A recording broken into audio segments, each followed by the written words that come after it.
அண்மை செய்தி. ஜூன் 25ஆம் தேதி அரசியல் சாசன படுகொலை தினமாக கடைபிடிக்கப்படும் என மத்திய அரசு அறிவித்திருக்கிறது. கூடுதல் விவரங்களை செய்தியாளர் ராஜா வழங்கிட கேட்கலாம். ராஜா, வணக்கம்.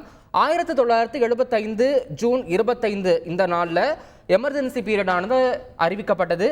அதே ஜூன் 25ஆம் தேதியை அரசியல் சாசன படுகொலை தினமாக கடைபிடிக்கப்படும் மத்திய அரசு அறிவிச்சிருக்கு. கூடுதல் விவரங்கள் ராஜா.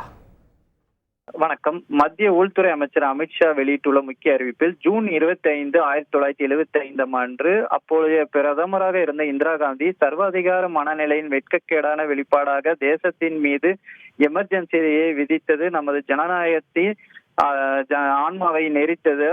எந்த தவறும் செய்யாமல் லட்சக்கணக்கான மக்கள் கம்பிகளுக்கு பின்னால் தள்ளப்பட்டனர். ஊடகங்களின் குரல் அடக்கப்பட்டது. இந்திய அரசு ஒவ்வொரு ஆண்டும் ஜூன் 25ஆம் தேதியை சம்விதான் ஹத்ய திவாஸ் என்று அரசியலமைப்பு படுகொலை தினமாக அனுசரிக்கப்படும். இதை கடைபிடிக்க முடிவு செய்யப்பட்டுள்ளதாக கெசட்டில் வெளியிட்டிருக்கிறது.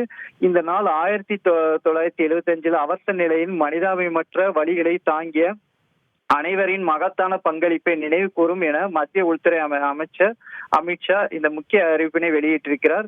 சர்வாதிகார அரசின் எண்ணற்ற சித்திரவதைகளையும் அடக்குமுறைகளையும் எதிர்கொண்டு ஜனநாயகத்தை மீட்டெடுக்க போராடிய கோடிக்கணக்கான மக்களின் போராட்டத்தை கௌரவிப்பதே பிரதமர் நரேந்திர மோடி தலைமையிலான மத்திய அரசு எடுத்த இந்த முடிவின் நோக்கம் என்றும், ஒவ்வொரு இந்தியருக்குள் ஜனநாயகத்தையும் தனி மனித சுதந்திரத்தையும் காக்க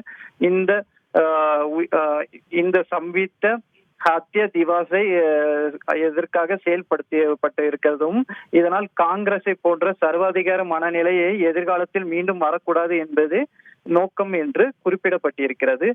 ஏற்கனவே இந்த எமர்ஜென்சி விவகாரத்தை நாடாளுமன்ற கூட்டத்தொடர் தொடங்கிய பொழுது பாஜக தலைமையிலான கூட்டணி இந்த விஷயத்தை கையில் எடுத்திருந்தது.